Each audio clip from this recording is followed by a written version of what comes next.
இப்படி சரணடைந்தவரை வேகமாக அதிகாலையிலேயே அவரை அழைத்து சென்றதாக இந்த ஊடகத்திலே நான் பார்த்து தெரிந்து கொண்டேன். ஊடக செய்தி, அந்த செய்தியின் வாயிலாக நான் அறிந்து கொண்டது, ஏன் அவசரமாக அவரை அழைத்துக் கொண்டு அங்கே சென்று அவர் மறைத்து வைத்திருந்த ஆயுதத்தை கைப்பற்றுவதற்காக அழைத்து சென்றதாக சொல்கிறார். அப்படி அழைத்து சென்றவர்களை கைவிலங்கு தான் அழைத்து செல்ல வேண்டும். ஒரு கொலை குற்றவாளி அப்படித்தான் கைது செய்யப்பட வேண்டும் என்று விதி இருப்பதாக வழக்கறிஞர் சொல்லுகிறார்கள்.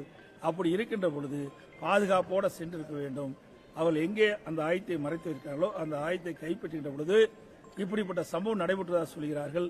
இதில் ஏதோ சந்தேகம் இருப்பதாக தெரிகிறது. ஏற்கனவே ஆம்ஸ்ட்ராங் குடும்பத்தினர் இந்த கைது செய்யப்பட்டவர்கள் மீது சந்தேகம் அடைந்திருக்கிறார்கள். உண்மை குற்றவாளி கண்டுபிடிக்கவில்லை என்று அவருடைய